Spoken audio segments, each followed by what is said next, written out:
Good morning, all. Good morning, ma'am.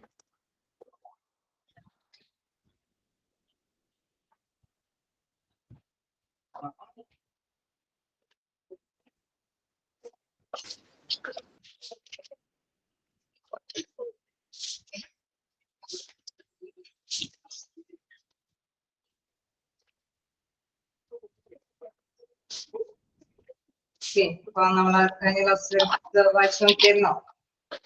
ഒന്ന് മാറിക്കേരേണ്ട വന്നു. അപ്പൊ അതുകൊണ്ട് നമ്മളുടെ എന്താണ് managing employees relation and benefits ആ ചാപ്റ്ററിലേക്ക് പോവാം. എന്റെ ലാസ്റ്റ് ക്വസ്റ്റ്യൻ എത്താറായി അല്ലേ? നമ്മൾ എടുത്തതൊക്കെ വായിച്ചു നോക്കിയിരുന്നോ?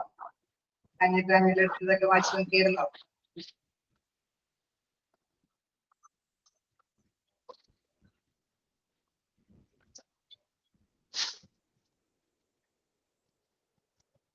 എന്തെങ്കിലും ഡൗട്ടുകൾ ഉണ്ടോ?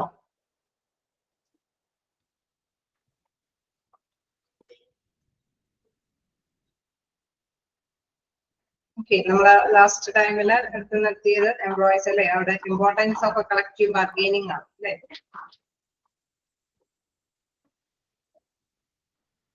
ഇത് കംപ്ലീറ്റഡ് അല്ലേ? അപ്പോ നമുക്ക് ഇനി നെക്സ്റ്റ് എടുക്കാനുള്ളത് പ്രോസസ് ഓഫ് കളക്റ്റീവ് ബാർഗെയിനിങ് ആണ്. സ്റ്റാർട്ട് ചെയ്യാലോ? Yes, ma'am.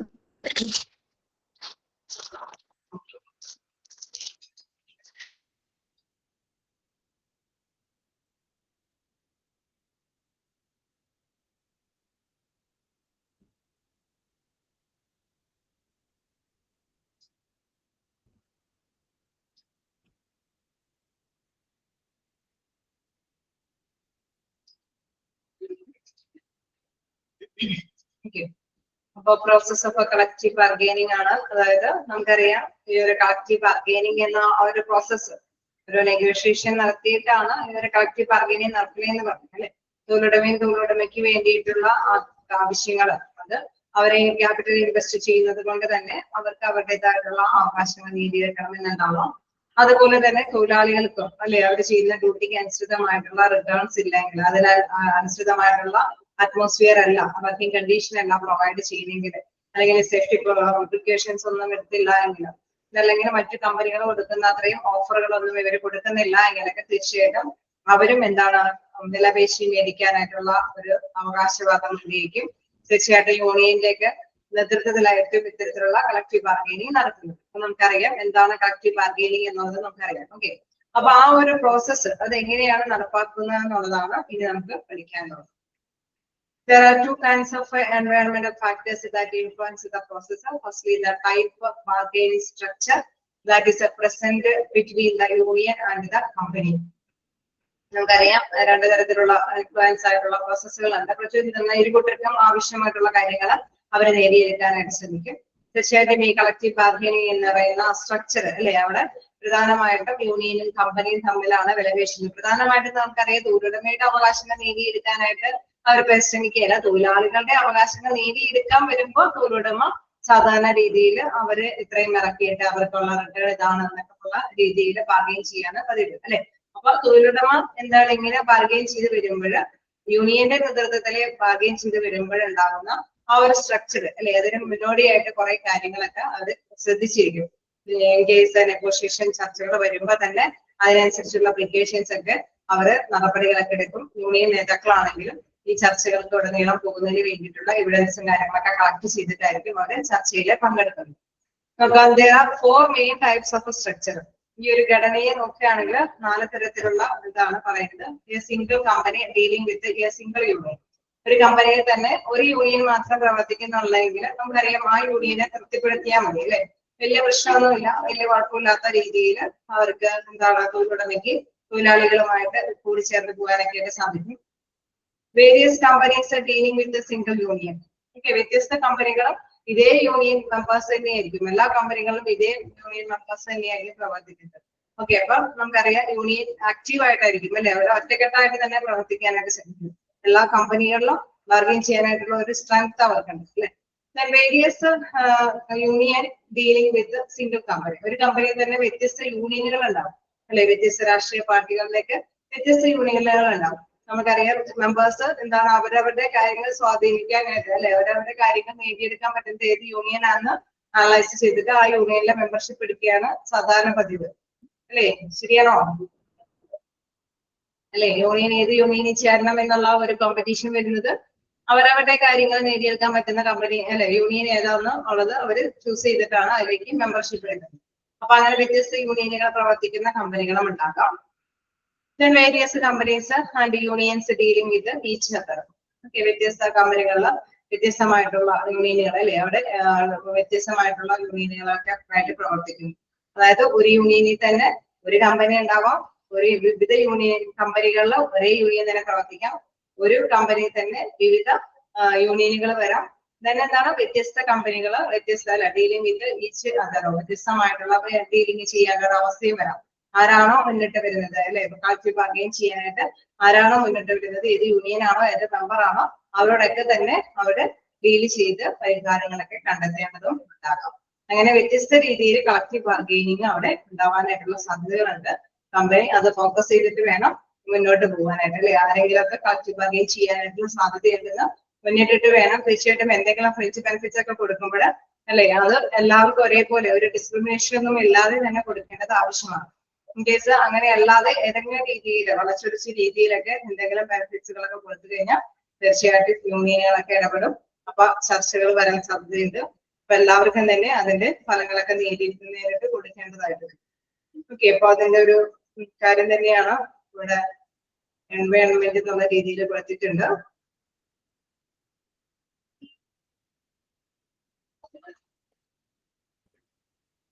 അപ്പൊ ഇത് എങ്ങനെയാണ് ഈ പ്രോസസ് നടക്കുന്നത് എന്നുള്ളതിന്റെ ഒരു ജസ്റ്റ് ഒരു ഇതാണ്.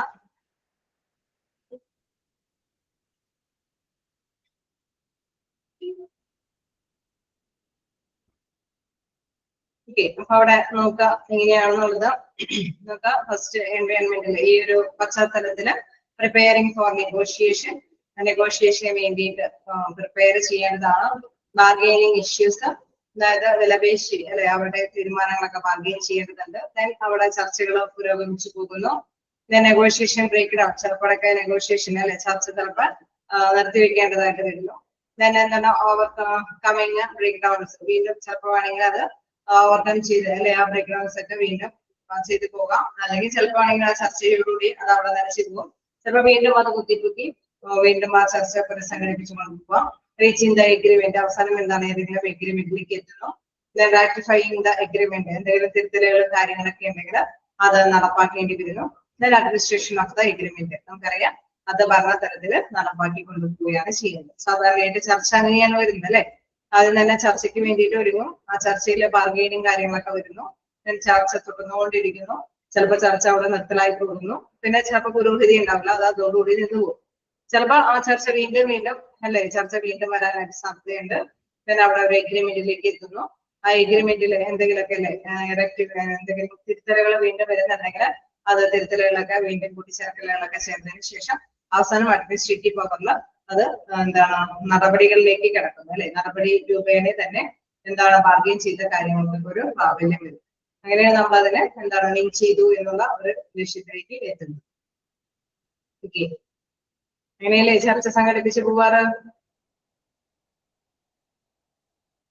ഓക്കെ, അപ്പൊ നമുക്ക് ഇനി അത് ജസ്റ്റ് ഒന്ന് പഠിക്കാനുണ്ട്.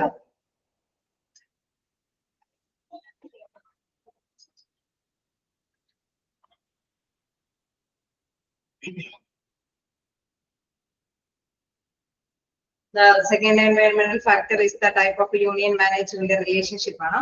ഫസ്റ്റ് നമ്മൾ കണ്ടു എന്താണ് അവിടെ ബാർഗൈനിങ് സ്ട്രക്ചർ, ബാർഗൈൻ ചെയ്യാൻ വരുന്ന structure, then union management relationship, then എന്താണ് the relationship may be marked by a feeling of a non-cooperation അല്ലെ.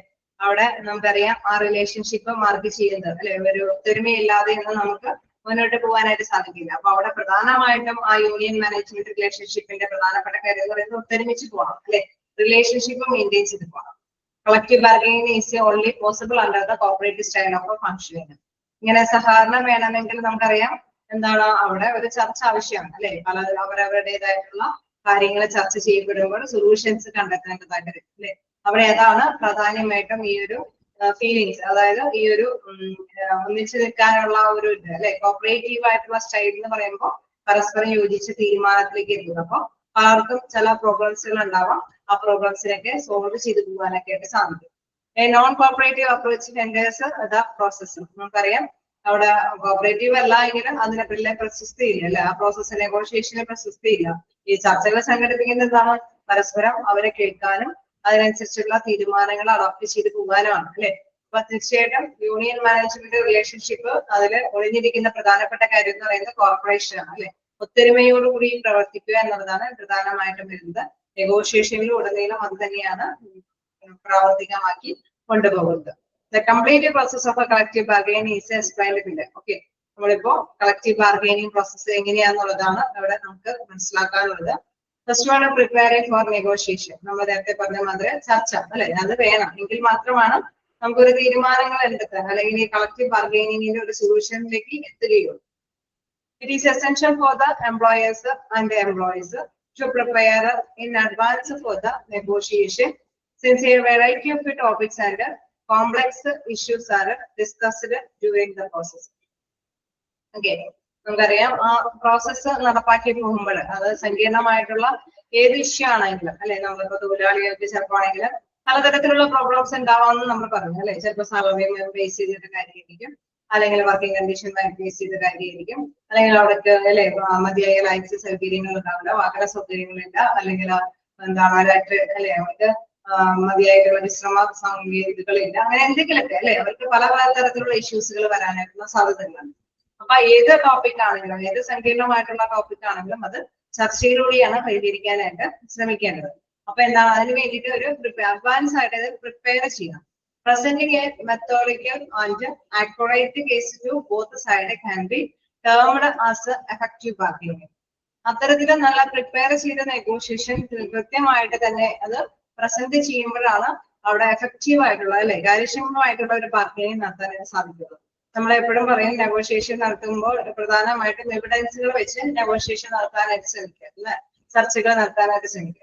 അപ്പൊ എന്താണ് തെളിവിന്റെ അടിസ്ഥാനത്തിൽ തന്നെ അവരോട് പരസ്പരം ചർച്ച ചെയ്യാനായിട്ട് സംവദിക്കാനായിട്ട് അല്ലെ അവിടെ ചർച്ചയിൽ പങ്കെടുക്കാനായിട്ട് സാധിക്കും. കേസ് ടൈമിൽ വരുന്ന കാര്യങ്ങളെ കുറിച്ചിട്ടാണ് അല്ലെങ്കിൽ അല്ലെ അവിടെ എന്താണ് നൈറ്റ് ഡ്യൂട്ടിനെ സംബന്ധിച്ച് പ്രശ്നമാണെങ്കിലും ഓവർ ടൈമിനെ കുറിച്ച് പ്രശ്നമാണെങ്കിലും അല്ലെങ്കിൽ അവർക്ക് എന്തെങ്കിലും കൂടുതലായിട്ട് അവര് പ്രൊഡക്ഷൻ ഉത്പാദിപ്പിച്ചിട്ട് എന്തെങ്കിലും കിട്ടാത്തതിന്റെ പ്രശ്നമാണെങ്കിലും എല്ലാത്തിനും ഒരു എവിഡൻസ് അല്ലെ ഒരു സ്റ്റേറ്റ്മെന്റ് ബേസ് ചെയ്ത് ഒരു കൃത്യമായിട്ടുള്ള പ്രിപ്പറേഷനോട് കൂടിയിട്ട് പോവുകയാണെങ്കിൽ അതിനൊരു കൃത്യമായിട്ടുള്ള പരിഹാരം കണ്ടെത്താനായിട്ട് സാധിക്കും.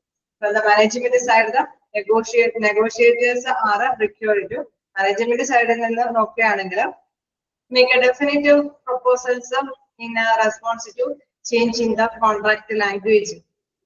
Okay, അവിടെ തീർച്ചയായിട്ടും നമുക്കറിയാം അവർക്ക് മനസ്സിലാവുന്ന ഭാഷയിൽ അല്ലെ തീർച്ചയായിട്ടും നമ്മൾ കുറച്ച് എന്താ പറയുന്ന ഈ എവിഡൻസുകളൊക്കെ കളക്ട് ചെയ്തിട്ട് പോയി കഴിഞ്ഞാൽ ചിലപ്പോൾ അത് എല്ലാവർക്കും അത് മനസ്സിലാവണമെന്നില്ല അല്ലെ.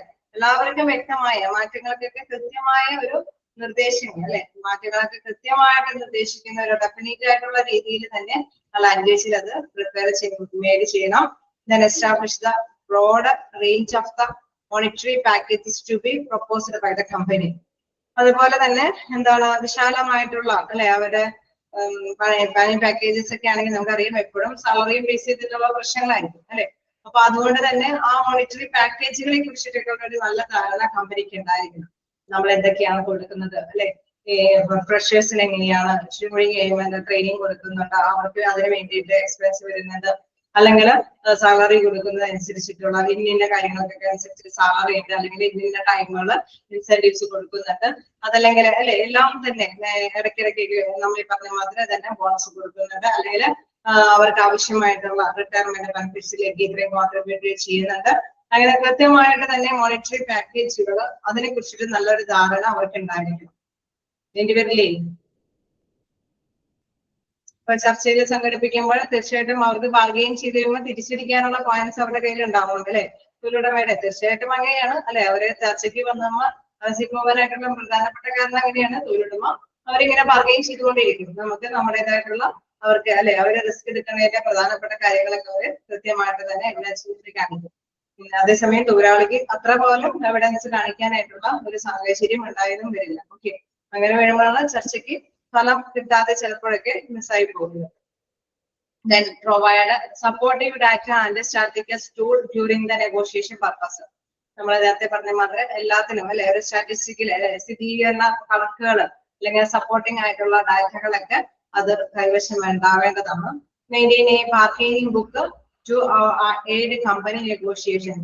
ഓക്കെ, നമുക്കറിയാം ഈ ചർച്ചകൾക്ക് വേണ്ടിയിട്ട് അതിന് ഒരു ബാർഗെയിനിങ് ഒരു സഹായി അല്ലെ. നമ്മളിപ്പോ എപ്പോഴും ഇങ്ങനെ ചർച്ചകളൊക്കെ സംഘടിപ്പിക്കുമ്പോൾ അതിന് വേണ്ടിയിട്ട് ഒരു സ്പെഷ്യൽ ആയിട്ടുള്ള ഒരു സഹായി ഉണ്ടാവാം. അതിനനുസരിച്ചുള്ള ബുക്ക് എവിഡൻസ് ഒക്കെ ഉൾപ്പെടുത്തിയിട്ട് ഉള്ള കുറിപ്പുകളും കാര്യങ്ങളൊക്കെ അതിൽ ഉണ്ടായിരിക്കാം. Consisting of A collected information on issues for discussion. നമുക്ക് ഇങ്ങനെയുള്ള പ്രശ്നങ്ങളൊക്കെ ഉണ്ടാവുള്ള ഡിസ്കഷനിലൊക്കെ ഉൾപ്പെടുത്തിയിട്ടുള്ള പ്രശ്നങ്ങളായിരിക്കും അല്ലെ. ചർച്ചയൊക്കെ സംഘടിപ്പിക്കുന്ന ചർച്ചയിലേക്ക് എത്തി നിൽക്കുന്നതിന് മുമ്പ് തന്നെ ചിലപ്പോൾ മീറ്റിങ്ങുള്ള ഡിസ്കഷൻസ് ഒക്കെ നടന്നിട്ടുണ്ടാവും. അപ്പൊ അതെല്ലാം ഒന്നും തീരുമാനങ്ങളൊക്കെ ഉണ്ടാവാതെ വരുമ്പോഴായിരിക്കും കുറച്ചും കൂടിയും എല്ലാവരെയും അല്ലെ പ്രധാനപ്പെട്ട ഹെഡിങ് അല്ലെ ടോപ്പ് ലീഡേഴ്സിനെ മറ്റുള്ള ചിലപ്പോൾ ഔട്ട്സൈഡേഴ്സിനെ വരെ വ്യക്തികളൊക്കെ വിളിച്ചുകൊണ്ട് വന്നിട്ടായിരിക്കും ചർച്ചയിലേക്ക് വരുന്നത്. അങ്ങനെ ചർച്ച വരുമ്പോൾ അവർക്ക് അവരുടേതായിട്ടുള്ള എവിഡൻസുകൾ കാണിക്കണം അല്ലെ. അവിടെ ഇന്ന ഡിസ്കഷൻ ഉണ്ടായിരുന്ന സമയത്ത് ഇന്ന തീരുമാനങ്ങളായിരുന്നു, അപ്പോൾ ഇങ്ങനെ രീതിയിൽ കമ്പനിക്ക് ഇങ്ങനെ കാര്യങ്ങൾ ചെയ്യാൻ സാധിച്ചു, അല്ലെങ്കിൽ കമ്പനിക്ക് ഇത്രയൊക്കെ നഷ്ടം സംഭവിച്ചു, അങ്ങനെയൊക്കെയുള്ള കൃത്യമായിട്ടുള്ള ഒരു അല്ലെ ഒരു റീഡ് ബുക്ക് അവരുടെ കൂടെ ഉണ്ടായിരിക്കണം. അതിൽ കുറെ കളക്റ്റഡ് ആയിട്ടുള്ള ഇൻഫോർമേഷൻസ് ഉണ്ടായിരിക്കണം. അങ്ങനെ analysis of the effect of each case, ഓരോ കേസിലും അതിന്റെ വിശകലനം എന്തൊക്കെയാണെന്നുള്ള കാര്യങ്ങൾ കൃത്യമായിട്ട് പ്രതിപാദിച്ചിരിക്കണം. Usage in other companies and other facts. Okay, നമ്മളിപ്പോ എപ്പോഴും അങ്ങനെ മറ്റുള്ളവരുടെ മുമ്പിൽ അല്ലെ ഇൻഫോർമേഷൻസ് പാസ് ഔട്ട് ചെയ്യുമ്പോൾ എപ്പോഴും തെളിവിനായിട്ട് മറ്റുള്ള ഇതേപോലെ തന്നെയുള്ള സെയിം ഇൻഡസ്ട്രീസ് അവരുമായി ബന്ധപ്പെട്ട് അല്ലെ അവരുടേതായിട്ടുള്ള കുറച്ച് ഡീലിങ്സ് കൂടിയൊക്കെ അവിടെ പ്രൂഫായിട്ടൊക്കെ കാണിക്കും. അല്ലെങ്കിൽ മറ്റ് സത്യങ്ങൾ അല്ലെ ഫാക്ട് എന്ന് പറഞ്ഞാൽ യാഥാർത്ഥ്യ കാര്യങ്ങളൊക്കെ എന്തൊക്കെയാണെന്നുള്ളതൊക്കെ പ്രൂഫായിട്ട് അവിടെ കൃത്യമായിട്ട് തന്നെ അതൊക്കെ കളക്ട് ചെയ്ത് ശേഖരിച്ച് വെച്ചിട്ടുണ്ടായിരിക്കണം. ഫ്രം ദ എംപ്ലോയീസ് സൈഡ്, നമ്മൾ ഈ പറഞ്ഞ മാതിരി എംപ്ലോയറിന്റെ സൈഡിൽ നിന്ന് അവര് ഇത്രയൊക്കെ അവര് നേരത്തെ കൂട്ടി തയ്യാറാക്കിയിട്ടുണ്ടാവും. അത് തീർച്ചയായിട്ടും അവരങ്ങനെയാണ് ചർച്ചയിൽ വിജയം നേടിയിരിക്കുന്നത് അല്ലെ. Then from the employees side, the following information should be collected by the unions. Union ആണെങ്കിലും യൂണിയനിന്റെ നേതൃത്വത്തിലാണ് ചർച്ചയിലേക്ക് വരുന്നതെങ്കിൽ തീർച്ചയായിട്ടും യൂണിയനുകൾ എംപ്ലോയിയുടെ സൈഡിൽ നിന്ന് കുറച്ച് കാര്യങ്ങളൊക്കെ അവരും കളക്ട് ചെയ്യേണ്ടതുണ്ട്. അതിൽ പ്രധാനമായിട്ട് നോക്കുകയാണെങ്കിൽ the financial condition of the company, that is the status of asset and liabilities and its capacity to pay. Okay, നമുക്കറിയാം യൂണിയൻ എന്താണ് ആധികാരികമായിട്ട് എംപ്ലോയിക്ക് അർഹതപ്പെട്ടത് നേടാൻ വേണ്ടിയിട്ട് അവിടെ മോസ്റ്റ്ലി എന്താണ് കംഫർട്ടബിൾ ആണോ അല്ലെ, അവിടെ അതിനനുസരിച്ചിട്ടുള്ള ഫിനാൻഷ്യൽ പൊസിഷൻ ആ കമ്പനിക്ക് ഉണ്ടോ എന്നുള്ളത് പ്രൂഫ് കൊടുക്കണം അല്ലെ. അപ്പൊ തീർച്ചയായിട്ടും എന്താണ് ഫിനാൻഷ്യൽ ആയിട്ടുള്ള സാമ്പത്തികമായിട്ടുള്ള കമ്പനിയുടെ നിലപാടുകൾ അല്ലെങ്കിൽ എന്താണ് അവിടുത്തെ അസറ്റ് മൂലധനവും അല്ലെങ്കിൽ ബാധ്യതകളും അതിനെ കുറിച്ചിട്ടുള്ള കൃത്യമായിട്ടുള്ള ഒരു ഡിസ്ക്രിപ്ഷൻ അല്ലെ ഒരു വിവരണം അവര് തയ്യാറാക്കിയിരിക്കണം.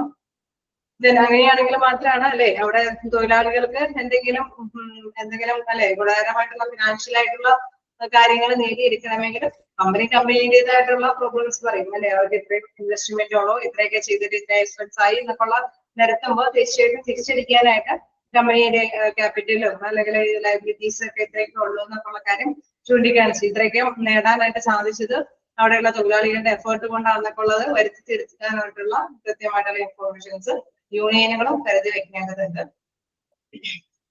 Then the stand taken by the management on various problems as indicated or indirectly concluded from a negotiation in similar companies. അതേമാതിരി തന്നെ ഇതേമാതിരി അല്ലെ നേരത്തെ പറഞ്ഞ മാതിരി തന്നെ ഇതേമാതിരിയുള്ള കമ്പനികൾ അല്ലെ ഇതേ ഇൻഡസ്ട്രിയുള്ള മറ്റു കമ്പനികൾ അല്ലെ അത്തരത്തിലുള്ള കമ്പനികളിൽ അത്തരത്തിലുള്ള വേരിയസ് പ്രോബ്ലംസിലേക്ക് ഇങ്ങനെ സോൾവ് ചെയ്തു അല്ലെ അതുമായി ബന്ധപ്പെട്ട ഇതുകള് ചർച്ചകളും അങ്ങനെയുള്ള പ്രോബ്ലംസുകളൊക്കെ സോൾവ് ചെയ്ത കാര്യങ്ങളൊക്കെ അവര് നിരത്തേണ്ടതുണ്ട്. അതുമായി ബന്ധപ്പെട്ട സോൾവ്ഡ് പേപ്പേഴ്സ് ഒക്കെ കളക്ട് ചെയ്യണം. Then the requirements of the employees and their views towards it. Okay, നമുക്കറിയാം എംപ്ലോയിയുടേതായിട്ടുള്ള കാഴ്ചപ്പാടല്ലേ അവർക്ക് ആവശ്യമായിട്ടുള്ള കാര്യങ്ങൾ എന്തൊക്കെയാണ്, എംപ്ലോയിയുടേതായിട്ടുള്ള പ്രോബ്ലംസ് അല്ലെ എംപ്ലോയിയുടേതായിട്ടുള്ള സഫറിങ്സ് ചെയ്യുമ്പോൾ അവർക്ക് ചെയ്യേണ്ട കാര്യങ്ങൾ എന്തൊക്കെയാണ്, അല്ലെങ്കിൽ അവർക്ക് വേണ്ടി എന്തൊക്കെ ചെയ്തു കൊടുക്കണം എന്നുള്ള രീതിയിലായിട്ടുള്ള കാര്യങ്ങളൊക്കെ അവിടെ കൃത്യമായിട്ട് കളക്ട് ചെയ്യണം. The negotiators have to be chosen from both sides and selected an appropriate side of a negotiation. Okay, അങ്ങനെ വരുമ്പോഴാണ് നമുക്ക് ഓരോരുത്തരും ഓരോരുത്തരുടേതായിട്ടുള്ള എവിഡൻസും കാര്യങ്ങളൊക്കെ കൊണ്ടുവരുമ്പോഴാണ് ചർച്ചയ്ക്ക് വരുന്ന നേതാക്കന്മാരെ നിങ്ങൾ പറഞ്ഞത് ഒന്നും കൂടി അല്ലെ ഡിസ്കസ് ചെയ്യൂ, ഇതിന് ആൻസർ നിങ്ങൾ കൊടുക്കുക അല്ലെ പരസ്പരം അവിടെ ഒരു മീഡിയേറ്റർ ആയിട്ട് അല്ലെ ചർച്ച നടത്തുന്നവരെ അല്ലെങ്കിൽ മുന്നോട്ട് നയിക്കുന്നവര് അവരുടേതായിട്ടുള്ള ചർച്ചകൾക്ക് ആവശ്യമായിട്ടുള്ള നിലപാടുകൾ സ്വീകരിക്കാനായിട്ട് സാധിക്കുന്നു. അപ്പോൾ തീർച്ചയായിട്ടും കമ്പനിക്ക് കമ്പനിയുടേതായിട്ടുള്ള മുൻകരുതലുകൾ ഉള്ളത് പോലെ തന്നെ എന്താണ് അവിടെ യൂണിയനുകൾ എംപ്ലോയറുടെ ഭാഗത്തുണ്ട് അല്ലെ തൊഴിലാളികളുടെ ഭാഗത്തു നിന്ന് ആവശ്യമായിട്ടുള്ള കാര്യങ്ങളും അവിടെ കളക്ട് ചെയ്യേണ്ടതാണ്. ഓക്കെ, പ്രിപ്പയറിംഗ് ഫോർ നെഗോഷിയേഷൻ ഒക്കെയാണോ? ജസ്റ്റ് വായിച്ചു നോക്കാം.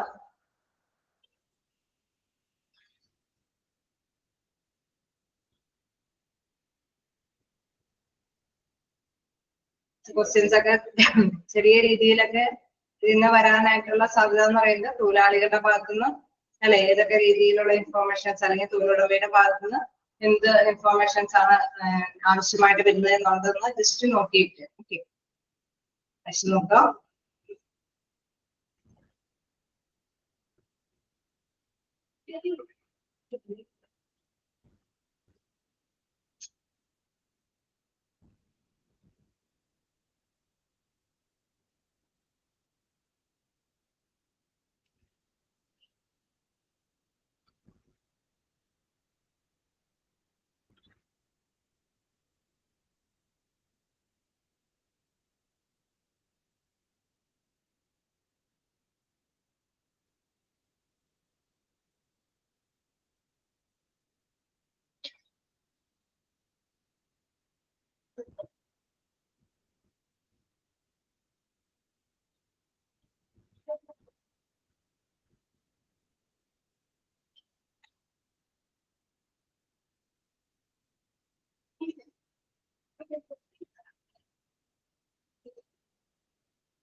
അല്ലേ കഴിഞ്ഞ ചെയ്തു പോകാലോ.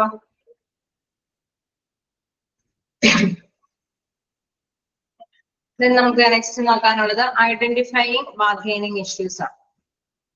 നമ്മളിപ്പോ ഇഷ്യൂസിനെ കുറിച്ചിട്ട് ഓരോരുത്തരും അവരുടെ എവിഡൻസ് ഒക്കെ വെച്ചിട്ടാണ് വന്നിരിക്കുന്നത്. ഇനി ഐഡന്റിഫൈ അല്ലെ അത് വിലപേശല് തിരിച്ച് അറിയുക അല്ലെ അത് എങ്ങനെ തിരഞ്ഞെടുക്കണമെന്ന് നോക്കാം.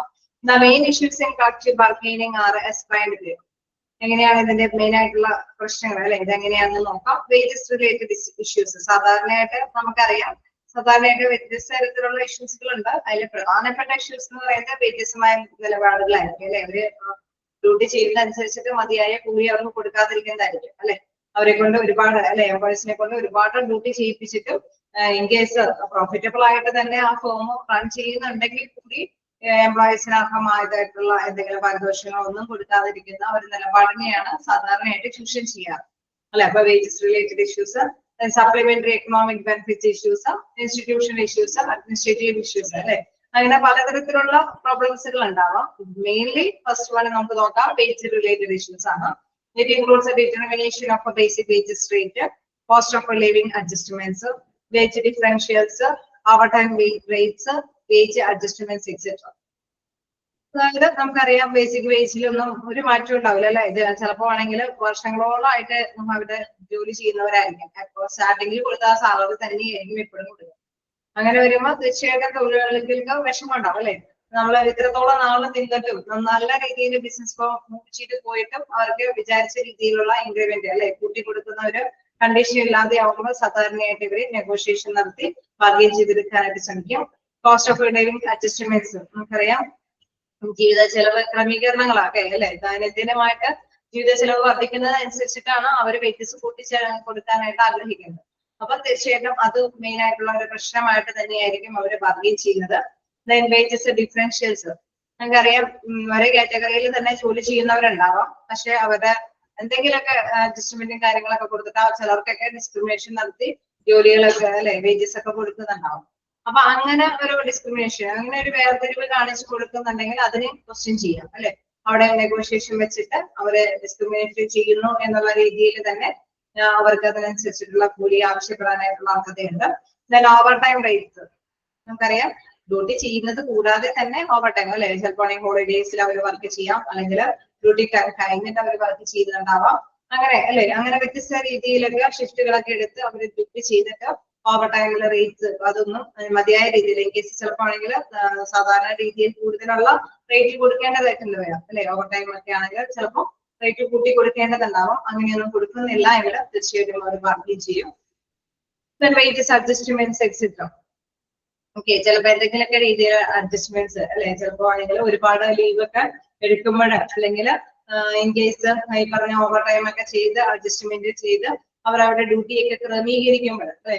ചിലപ്പോൾ വേണമെങ്കിൽ നമ്മൾ ലീവ് ഒരു ഒറ്റയടിക്ക് എടുത്തിട്ട് ചിലപ്പോൾ വേണമെങ്കിൽ അഡീഷണൽ ആയിട്ട് ഓവർ ടൈം ചെയ്തിട്ടൊക്കെ ഡ്യൂട്ടി അഡ്ജസ്റ്റ് ചെയ്തിട്ടുണ്ടാവും. പക്ഷെ എങ്കിൽ കൂടി സാലറിയുടെ ടൈം ആകുമ്പോൾ അവർക്ക് എന്തെങ്കിലും കട്ട് ഓഫ് ഒക്കെ വന്നിട്ടുണ്ടെങ്കിൽ തീർച്ചയായിട്ടും അതും അവർ ബാർഗെയിൻ ചെയ്യും അല്ലെ.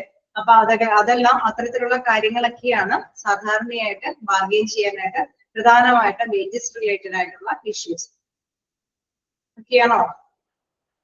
അപ്പൊ which are the wages related issues എന്നൊക്കെയുള്ള രീതിയിൽ ചോദിച്ചാൽ നിങ്ങൾക്ക് മനസ്സിലാവുന്ന രീതിയിലൊക്കെ തന്നെയാണ്. ജസ്റ്റ് ഒന്ന് മനസ്സിലാക്കി വെച്ചേക്കാം. അല്ലെങ്കിൽ ബാർഗെയിനിങ് ഇഷ്യൂസ് എന്നുള്ള രീതിയിൽ ചോദിക്കാം. അപ്പൊ നിങ്ങൾ ഓർത്ത് വയ്ക്കുക, വേജ് റിലേറ്റഡ് ഇഷ്യൂസ് ഉണ്ട്, സപ്ലിമെന്ററി എക്കണോമിക് ബെനിഫിറ്റ്സ് ഇഷ്യൂസ് ഉണ്ട്, ഇൻസ്റ്റിറ്റ്യൂഷണൽ ഇഷ്യൂസ് ഉണ്ട്, അത് അഡ്മിനിസ്ട്രേറ്റീവ് ഇഷ്യൂസ് ഒക്കെ ഇതിൽ പെടുന്നതാണെന്ന് ഓർത്ത് വെച്ചേക്കാം. ഇനി നെക്സ്റ്റ് നോക്കുക, സപ്ലിമെന്ററി എക്കണോമിക് ബെനിഫിറ്റ് ഇഷ്യൂസ്. എന്താണ് സപ്ലിമെന്ററി എക്കണോമിക് ബെനിഫിറ്റ് ഇഷ്യൂസിൽ പറയുന്നത്? It includes the plans related to pensions, paid vacations, paid holidays, health insurance, dismissal, supplementary unemployment benefits, etc. Okay, ഇതില് പ്രധാനമായിട്ട് നമുക്കറിയാം പെൻഷനുമായി ബന്ധപ്പെട്ട കാര്യങ്ങൾ അല്ലെ. അവർക്ക് ഇത്രയും റിട്ടയർമെന്റ് കാലയളവിന് ശേഷം പെൻഷൻ കിട്ടുമ്പോൾ അവർക്ക് ഇത്രയും അല്ലെ എമൗണ്ടിലൊക്കെ സ്ലാബിലൊക്കെ വേരിയേഷൻസ് ഒക്കെ ഉണ്ടെങ്കിൽ അത് അവര് അല്ലെ ഇത്രയും ഇന്ന ടൈമിലൊക്കെ കയറിയവരാണെങ്കിൽ ഇന്ന സ്ലാബിലൊക്കെ പെൻഷനൊക്കെ ലഭ്യമാകേണ്ടതുണ്ട്. അല്ലെങ്കിൽ അവരുടെ കോൺട്രിബ്യൂഷൻ ഒക്കെ ഇത്രയാണെങ്കിൽ അതനുസരിച്ചുള്ള ബെനിഫിഷ്യൽ ഒക്കെ ആയിട്ടുള്ള കാര്യങ്ങൾ PF ഒക്കെ അവർക്ക് ലഭ്യമാകേണ്ടതുണ്ട്.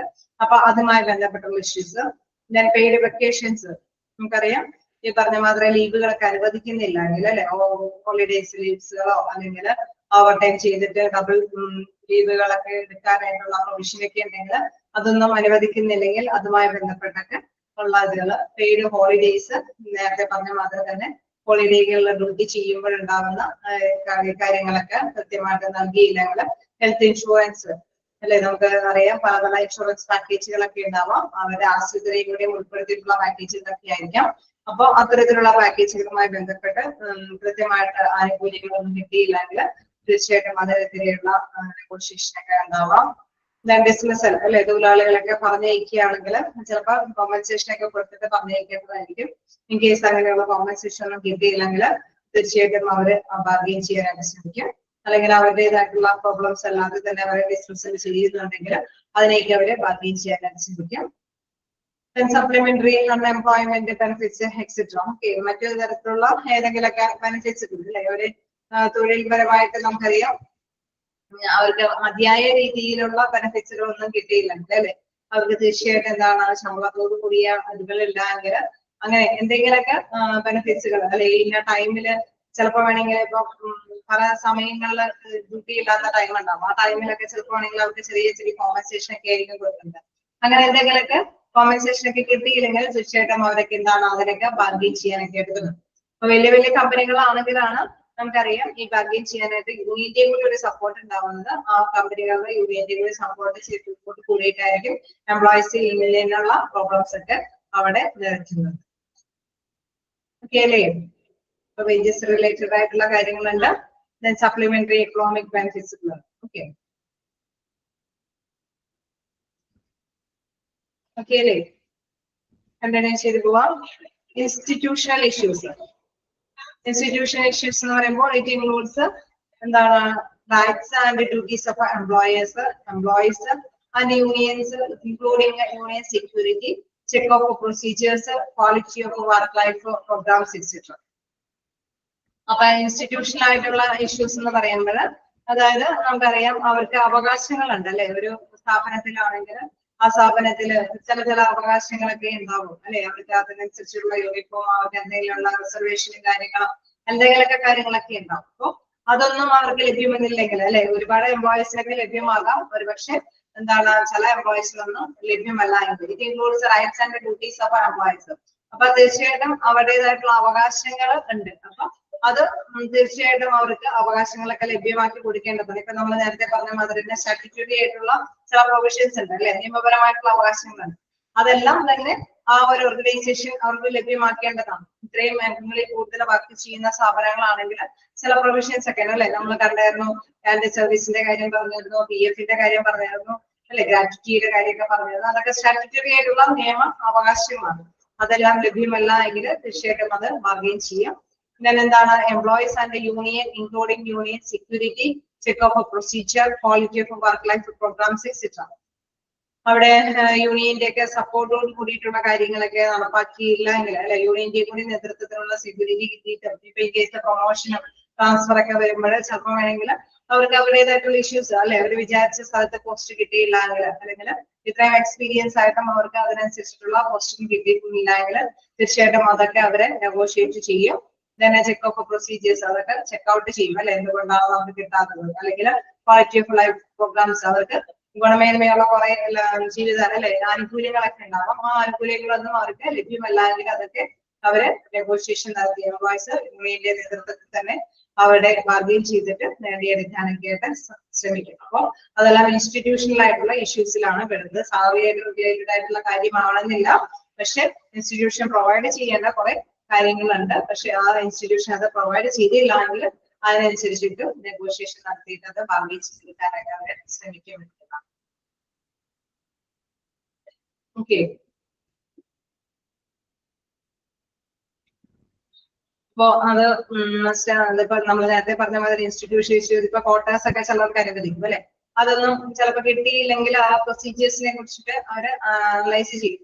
എന്തുകൊണ്ട് നമുക്കത് കിട്ടിയില്ല അല്ലെ, നമ്മൾ പിന്നെ എംപ്ലോയീസ് ആണ്, നമുക്ക് കിട്ടേണ്ട അർഹതപ്പെടേണ്ട ഒരു കാര്യങ്ങളൊക്കെയാണ്. അപ്പൊ അതൊന്നും കിട്ടിയില്ലെങ്കിൽ അതിനൊക്കെ ബാർഗെയിൻ ചെയ്യാനായിട്ടാണ് ശ്രമിക്കും.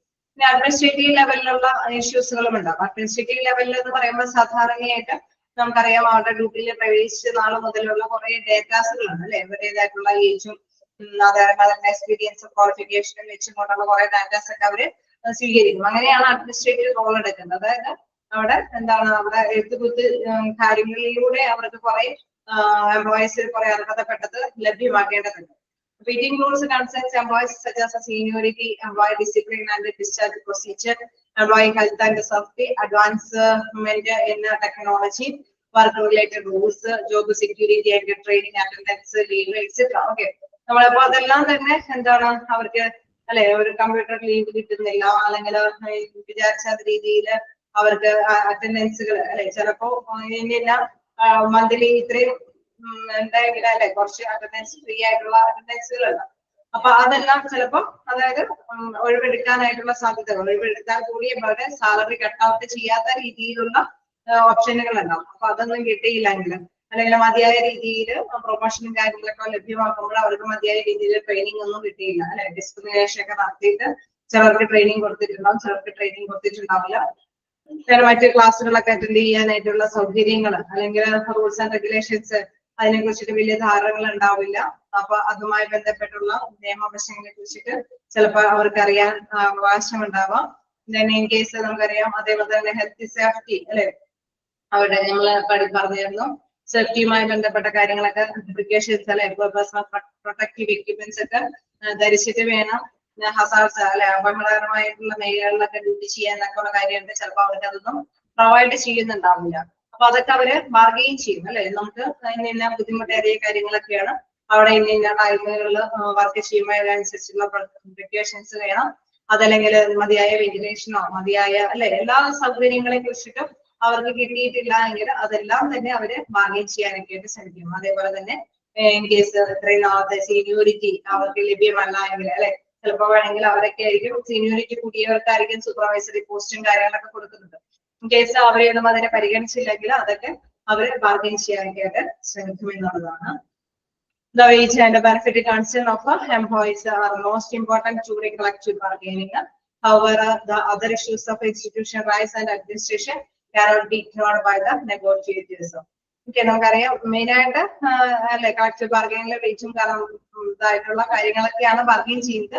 പക്ഷെ നമുക്കറിയാം ഇൻസ്റ്റിറ്റ്യൂഷണൽ ആയിട്ടുള്ള റൈറ്റ്സും അഡ്മിനിസ്ട്രേറ്റീവ് ലെവലിൽ വരുന്ന കാര്യങ്ങളും ഒന്നും അവഗണിക്കപ്പെടാത്തത് തന്നെയാണ്.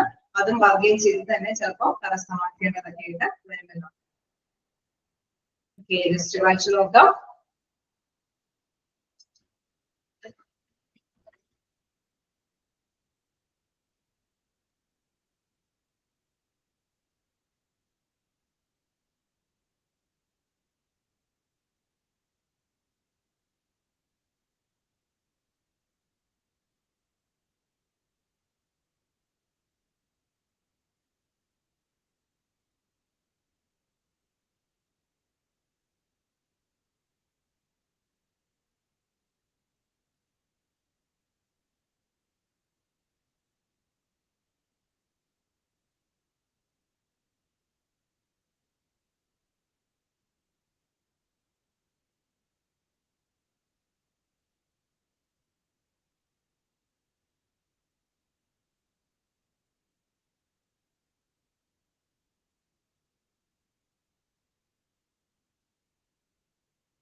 യാണോ?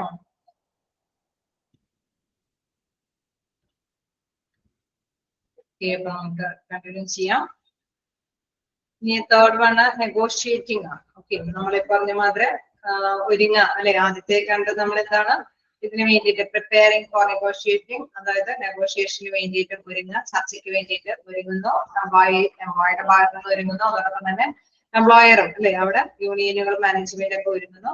ദെൻ എന്താണ് ഐഡന്റിഫൈ ബാർഗൈനിങ് ഇഷ്യൂസിനെ ബാർഗെയിൻ ചെയ്യാനൊക്കെ ആയിട്ട് പലതരത്തിലുള്ള ബാർഗൈനിങ് കാര്യങ്ങളുണ്ട് എന്നുള്ള കാര്യം നമ്മൾ മനസ്സിലാക്കുന്നു. Wages related, supplementary and institution issues and administrative issues. ഈ ചർച്ചയിലേക്ക് വരികയാണ്. നോക്കാം. Negotiation phase starts with both side put forward their initial demands. Okay, അവിടെ തീർച്ചയായിട്ടും പല ആവശ്യങ്ങൾ അല്ലെ ഇനീഷ്യൽ ആയിട്ടുള്ള ഡിമാൻഡ്സിന്റെ ബേസിലാണ് ചർച്ചകൾക്ക് മുന്നോടിയായിട്ട് വരുന്നത്. ആ ചർച്ചയുടെ ഫേസ് മുന്നോടിയായിട്ട് വരുന്നത്. The final agreement is not reached immediately as a negotiation may spread across several days. നമുക്കറിയാം പെട്ടെന്ന് തന്നെ ചർച്ചകളൊക്കെ ചിലപ്പോൾ ആണെങ്കിൽ ഒരു സുപ്രഭാതത്തിൽ അല്ലെ ഇതിന് മുമ്പ് തന്നെ ചിലപ്പോൾ ഡിസ്കഷനും കാര്യങ്ങളും മീറ്റിങ്ങുകളൊക്കെ വിളിച്ചു കൂട്ടിയിട്ടുണ്ടാവും. ചിലപ്പോൾ അതിലൊന്നും തീരുമാനമാവാത്തത് കൊണ്ടായിരിക്കും പൊതുവായിട്ട് ഒരു ചർച്ചയൊക്കെ വിളിച്ചു കൂട്ടുന്നത് അല്ലെ. അപ്പൊ അതുകൊണ്ട് തന്നെ ഒറ്റയടിക്ക് ചിലപ്പോൾ ആണെങ്കിൽ ചർച്ചയിൽ തീരുമാനം ഉണ്ടാകാൻ സാധ്യതയില്ല. Reached immediately as negotiation may spread across several days. ഒരുപാട് ദിവസം ചിലപ്പോൾ വേണമെങ്കിൽ ചർച്ച നീണ്ടുപോകാനായിട്ടുള്ള സാധ്യതയുണ്ട്. These days are marked by intense discussion, competition between opposing groups using intelligent viewpoints with wordplays and threatening each other, throw, strike and lockouts. Okay, ഈ discussion ടൈമിലൊക്കെ നമുക്കറിയാം അവര് ഓരോരുത്തരും ഓപ്പോസിറ്റ് ഗ്രൂപ്പുകളും കാര്യങ്ങളൊക്കെ അവരൊക്കെ അവരവരുടേതായിട്ടുള്ള കാര്യങ്ങളൊക്കെ ഇനിഷ്യേറ്റീവ് ആയിട്ട് അല്ലെ മുൻകൈ എടുത്തുകൊണ്ട് തന്നെ അവിടെ വ്യൂ പോയിന്റ്സുകൾ അവരുടേതായിട്ടുള്ള കാഴ്ചപ്പാടുകളൊക്കെ അവിടെ ഓരോരുത്തരും കാഴ്ചവെക്കും അല്ലെ. അവിടെ യൂണിയൻ നേതാക്കൾ ഉണ്ടാവും, കോമ്പറ്റീറ്റീവ്സ് ആയിട്ടുള്ള വിവിധ യൂണിയനുകളൊക്കെ ഉണ്ടാവും. അപ്പൊ യൂണിയൻ നേതാക്കൾക്ക് അവരവരുടേതായിട്ടുള്ള എംപ്ലോയീസിന്റെ ഒക്കെ ആവശ്യങ്ങളും കാര്യങ്ങളൊക്കെ കൃത്യമായിട്ട് തന്നെ ഇൻഫോർമേഷൻസ് ഒക്കെ കളക്ട് ചെയ്തിട്ട് അവിടെ നിർത്തുന്നുണ്ടാവും. അതോടൊപ്പം തന്നെ തൊഴിലുടമയും അവരുടേതായിട്ടുള്ള എവിഡൻസുകൾ വെച്ച് തന്നെ അവിടെ ഫോക്കസ് ചെയ്യുന്നുണ്ടാവും അല്ലെ, ഫോക്കസ് ചെയ്ത് അവരുടേതായിട്ടുള്ള ചർച്ചകൾ പുരോഗമിക്കുന്നുണ്ട്. അപ്പൊ ഇതില് ഏറ്റവും രസകരമായ ഒരു കാര്യം എന്ന് പറയുന്നത് വേർഡ് പ്ലേസ് അല്ലെ, വിറ്റി വേർഡ് പ്ലേസ് എന്ന് പറയുന്നത് അതിലെ പ്രധാനമായിട്ടും അല്ലെ അവിടെ പേടിപ്പെടുത്തുന്ന രീതിയിൽ ചിലപ്പോൾ വേണമെങ്കിൽ സ്ട്രൈക്കും ബ്ലോക്ക് ഔട്ടുകളൊക്കെ വരാം അല്ലെ.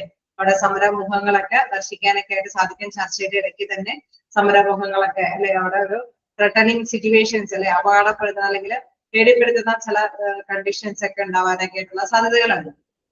The final agreement is signed by the management representative and the union. Okay, അവസാനം നമുക്കറിയാം ഏതെങ്കിലും ഒരു തീരുമാനത്തിലേക്ക് എത്തും അല്ലെ, ഒരു എഗ്രിമെന്റിലേക്ക് എത്തും. സാധാരണയായിട്ട് മാനേജ്മെന്റ് അല്ലെ അവിടെ എംപ്ലോയേഴ്സിനെ റെപ്രസെന്റ് ചെയ്ത് മാനേജ്മെന്റും എംപ്ലോയീസിനെ റെപ്രസെന്റ് ചെയ്ത് യൂണിയൻ നേതാക്കളൊക്കെ ആ എഗ്രിമെന്റിലേക്ക് കടക്കും അല്ലെ, ഒരു തീരുമാനത്തിലേക്ക് കടക്കും. Which is A major respect for all. Okay, എല്ലാത്തിനും ഉപരിയായിട്ടുള്ള ഒരു പ്രധാനപ്പെട്ട കാര്യം ഇതാണ്. The more skilled the negotiators, the better chance of success they have in winning the negotiations. അതായത് നല്ല സ്കില്ലായിട്ട് അല്ലെ, നല്ല കഴിവുറ്റ ഈ പറഞ്ഞ മാതിരി തന്നെ വാദിക്കാൻ കഴിവുള്ള വ്യക്തികൾ ഉണ്ടാകുമ്പോഴാണ് നല്ല ബെറ്റർ ചാൻസ് അല്ലെ, നല്ല ഒരു സക്സസീവ് ആയിട്ട് ചർച്ചയിൽ ഒരു തീരുമാനങ്ങൾ നേടിയെടുക്കാനായിട്ട് സാധിക്കുന്നു. ഇപ്പൊ നമുക്കറിയാം ചർച്ച സംഘടിപ്പിക്കാനായിട്ടും വാദിക്കാനായിട്ടും അല്ലെ കഴിവിന്റെ വ്യക്തികൾ. അതുകൊണ്ടാണ് യൂണിയൻ നേതാക്കൾക്കൊക്കെ കുറച്ച് കൂടുതൽ പ്രാധാന്യം വരുന്നത് അല്ലെ. അവർക്ക് വാക്സാമർത്ഥ്യം അല്ലെങ്കിൽ എല്ലാത്തിനേക്ക് പല രീതിയിലുള്ള അറിവുകൾ പങ്കുവെക്കാനായിട്ടും അല്ലെ, വർഷങ്ങളോളം പഴക്കമുള്ള കാര്യങ്ങളൊക്കെ ചിലപ്പോൾ പങ്കുവെക്കാനൊക്കെ ആയിട്ടുള്ള പ്രത്യേക കപ്പാസിറ്റി ഉണ്ടാവും. അപ്പൊ തീർച്ചയായിട്ടും എന്താണ് അവരവരുടേതായിട്ടുള്ള ആ ഒരു കഴിവ് അല്ലെ, സ്കില്ല്, അതാണ് പ്രധാനമായിട്ടും പറയുന്നത്. ആ സ്കില്ല്, ആ പ്രത്യേക കഴിവ് ഉപയോഗിച്ചിട്ട് അവര് ഇത്തരത്തിലുള്ള ചർച്ചകളിൽ പങ്കെടുപ്പിക്കുമ്പോൾ അവസാനം നമുക്കറിയാം ബെറ്റർ ആയിട്ട് അവരുടേതായിട്ടുള്ള അവകാശങ്ങൾ നേടിയെടുക്കാനായിട്ടുള്ള ഒരു എഗ്രിമെന്റിലേക്ക് അത് അവസാനിക്കും. ഓക്കെ, അങ്ങനെയാണ് നെഗോഷിയേഷൻ നമ്മൾ എത്തിപ്പെടുന്നത് അല്ലെ. നെഗോഷിയേഷൻ എന്ന് പറയുമ്പോൾ ചർച്ചകളാണ്. അപ്പൊ ചർച്ചകളിൽ നമ്മൾ ആദ്യം തന്നെ കണ്ടു അവിടെ ചർച്ചയ്ക്ക് വേണ്ടിയിട്ട് പ്രിപ്പറേഷൻ ഒക്കെ ഉണ്ട്. പ്രിപ്പറേഷൻ ഒക്കെ കഴിഞ്ഞിട്ട് വിവിധമായിട്ടുള്ള ചർച്ചാ കാര്യങ്ങളൊക്കെ എന്തൊക്കെ തരത്തിലുള്ള ചർച്ചകളായിരിക്കും എന്നുള്ളതിന്റെ ഒരു രൂപരേഖ നമ്മൾ കണ്ടു. അതിനനുസരിച്ചിട്ട് ഈ ഒരു അഗ്രിമെന്റിന് വേണ്ടിയിട്ട് അല്ലെ വ്യക്തികൾ ഒരു ദിവസം 2 ദിവസം നിൽക്കുന്ന ചിലപ്പോൾ ചർച്ചയാവണമെന്നില്ല. ഇൻ കേസ് അതിന്റെ ഇടയിൽ ചിലപ്പോൾ ത്രെട്ടനിങ് ആയിട്ടുള്ള സംഭവവികാസങ്ങളൊക്കെ ഉണ്ടായിരുന്നായിരിക്കും. എനിവേ എന്തായാലും സ്കിൽഡ് ആയിട്ടുള്ള നെഗോഷിയേറ്റേഴ്സ് അവരവരുടേതായിട്ടുള്ള വാദങ്ങൾ അല്ലെ വാദമുഖങ്ങളെല്ലാം അല്ലെങ്കിൽ എവിഡൻസും കാര്യങ്ങളൊക്കെ പ്രൂഫ് ചെയ്തുകൊണ്ട് തന്നെ അവരുടെ അവകാശങ്ങൾ ഒരു എഗ്രിമെന്റിലേക്ക് എത്തിപ്പെടുകയാണ് നെഗോഷിയേഷനിൽ നടക്കുക. Okay,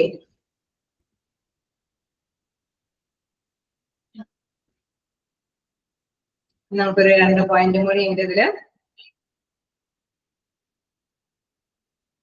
എടുക്കാലോ.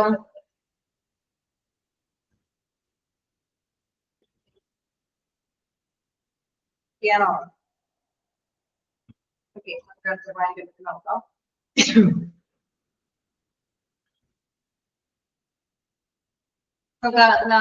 Fourth point, reaching and rectifying the agreement.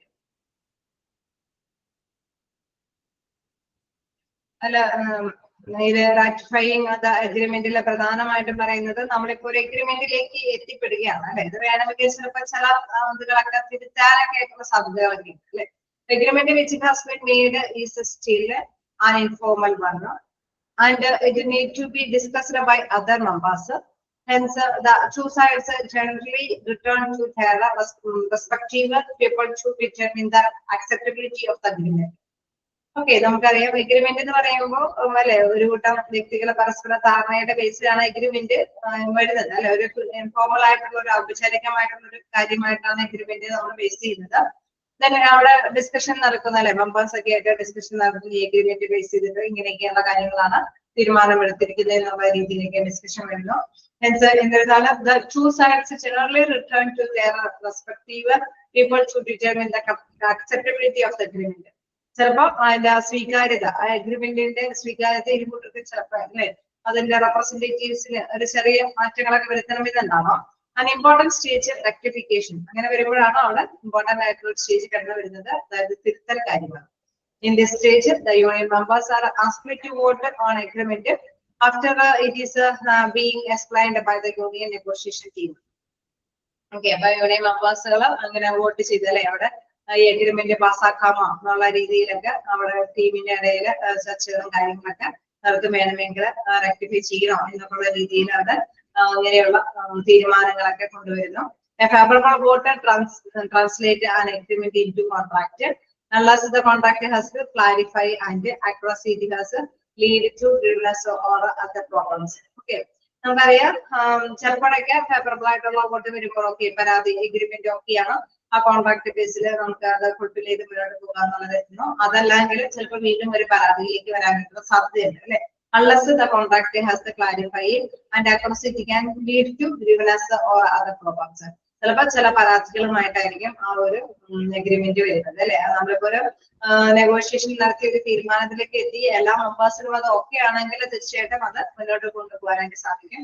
ചിലർക്ക് ഇങ്ങനെ ചിലപ്പോ പ്രോബ്ലംസ് അല്ലെ, എന്തെങ്കിലും ഗ്രീവൻസ് പരാതികളൊക്കെ വരാനായിട്ടുള്ള സാധ്യതകളുണ്ട്. ഓക്കെ, അതാണ് റീച്ചിങ് ആൻഡ് റാറ്റിഫൈങ് എഗ്രിമെന്റിലേക്ക് എത്തിപ്പെടുന്നത്. ഓക്കെ, ജസ്റ്റ് വായിച്ചു നോക്കാം. ലാസ്റ്റ് ഒരു മൂന്നേ ഉള്ളൂ. എന്തെങ്കിലും ഡൗട്ട് ഉണ്ടെങ്കിൽ ചോദിച്ചു പോവാം.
ലാസ്റ്റ് പാരഗ്രാഫിലേക്ക് നോക്കാം. കോൺട്രാക്ട് അഡ്മിനിസ്ട്രേഷൻ വേണമെങ്കിൽ ഇത് സാധാരണ ഞാനൊരു 5 മിനിറ്റ് മുമ്പ് നിർത്താറുണ്ട്. ലാസ്റ്റ് ടോപ്പിക് ആയതുകൊണ്ടാണ്. നിങ്ങൾക്ക് ഡൗട്ടുകൾ എന്തെങ്കിലും ഉണ്ടോ? അല്ലെങ്കിൽ നെക്സ്റ്റ് ക്ലാസ് എടുത്താൽ മതിയോ?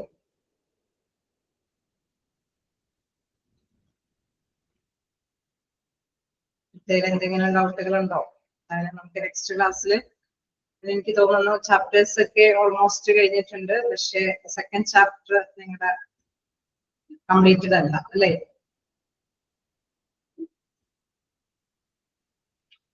സെക്കൻഡ് ചാപ്റ്റർ കംപ്ലീറ്റഡ് അല്ല. അതെ മാം. എല്ലാ ചാപ്റ്റേഴ്സും ഓൾമോസ്റ്റ് കഴിഞ്ഞില്ലേ?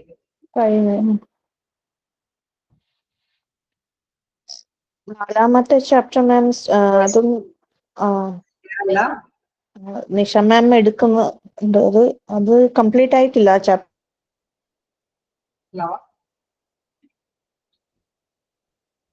സെക്കൻഡ് ചാപ്റ്റർ എടുക്കാനില്ലേ കൂടുതൽ അല്ലെ? അപ്പൊ നമുക്ക് നെക്സ്റ്റ് ക്ലാസ്സിൽ ഇതിന്റെ കണ്ടിന്യൂഷൻ ആയിട്ട് അത് പിടിക്കാം.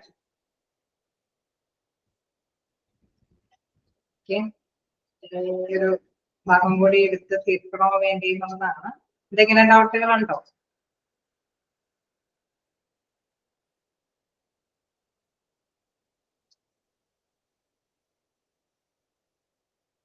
വോയിസ് അൺമ്യൂട്ട് അല്ലേ? Yes ma'am. പറഞ്ഞോളൂ. സംസാരിക്കുന്നുണ്ട്, പക്ഷെ എനിക്ക് കേൾക്കാൻ പറ്റുന്നില്ല. അൺമ്യൂട്ട് അല്ലേ? Message yes ma'am. അതെ അൺമ്യൂട്ടാ.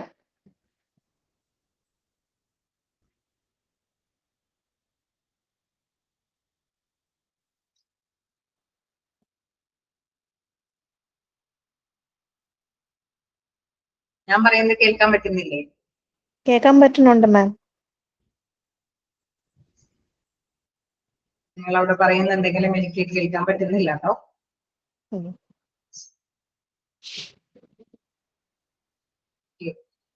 എനിവേ നമുക്ക് എന്തായാലും ലാസ്റ്റ് ഒരു ഇതേ ഉള്ളൂ. പ്രത്യേകിച്ച് ഒന്നുമല്ല. കോൺട്രാക്ട് അഡ്മിനിസ്ട്രേഷൻ ആണ്. ഇത് signing of the agreement, the collective bargaining,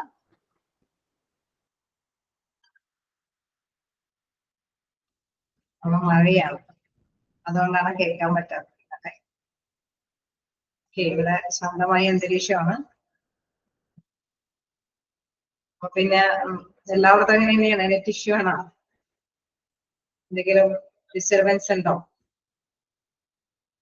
okay, എന്തായാലും എനിവേ നമ്മളിഞ്ഞ് തിരക്ക് പിടിച്ചിരിക്കണ്ട. അതെ അത് തന്നെയാണ്. റെക്ടിഫൈങ് ആണ് ഉദ്ദേശിക്കുന്നത്.